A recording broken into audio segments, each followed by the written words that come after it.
يقول أحد العلماء عندنا الدكتور جعيثم: والله إنك تسر في أول النهار ويطلع لك مشكلة في العصر، تفرح اليوم تبكي غدا. سبحان، هذه الدنيا دار متى ما أضحكت في يوم أبكت غدا قبحا لها من داري. تحت كل قصة غصة، هنا غصة. ماذا تفعل؟ لا تحزن، الله معنا. أعرف أن ابنك مريض، لا تحزن إن الله معنا. أعرف عليك ديون، لا تحزن إن الله معنا. أعرف أنه مات لك بنات، لا تحزن الله معنا. أعرف أنك شردت من بلدك ومات بعض أسرتك، خاصة في الشام، في سوريا، الله يفرج عنهم ويسترهم، في العراق، في غيرها من البلدان، الله يفرج عنهم ويسترهم، لا تحزن إن الله معنا. أعرف أن عندك مشكلة مع زوجتك، لا تحزن الله معنا. أعرف أن عندك ذنب ارتكبته، لا تحزن إن الله معنا. أنت موحد، ترى أنت مسلم. ما دام الجبهة هنا تصل هنا لا تخاف، ما دام جبهتك هذه تضرب في التراب لا تخاف.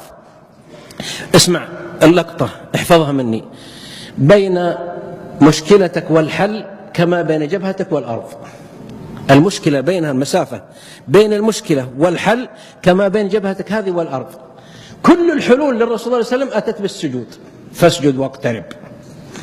الناس الله في جهة العلو ما قال اعل واقترب، قال اسجد، انخفض تقترب، انخفض ترتفع، طمن تعلو، ضع جبهتك ترتفع، فاسجد واقترب. اسمع: ولقد نعلم أنك يضيق صدرك بما يقولون.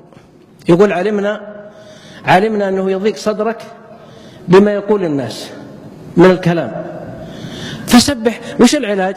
مش معنى الآية يقول الله لرسوله صلى الله عليه وسلم: إننا نعلم وندري إنك يضيق صدرك. بشر سبوه صلى الله عليه وسلم بأبي همي، قالوا شاعر. أعطوني سب ما يكفي القرآن، نقرأ في صلاة الفريضة وفي التراويح سب الناس في الرسول صلى الله عليه وسلم، ويقرأها بأبي همي صلى الله عليه وسلم ويصلي بالناس وهو الإمام. قالوا عنه شاعر صانه الله ليس بشاعر، قالوا كاهن، قالوا كذاب صانه الله، قالوا ساحر، قالوا مجنون، قالوا مفتري، قالوا أساطير الأولين اكتتبها. تقرأ علينا، تقرأ أنت في الصلاة ولك بكل حرف 10 حسنات زيادة.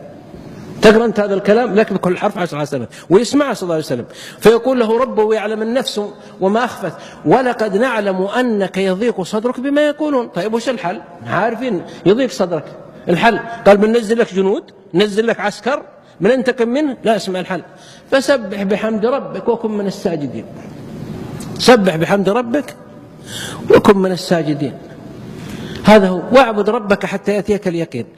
إذا أتتك عاصفة، هم، حزن، صلي ركعتين أو الفريضة إذا حضرت. كان صلى الله عليه وسلم يقول: أرحنا بالصلاة يا بلال، أرحنا بالصلاة يا بلال.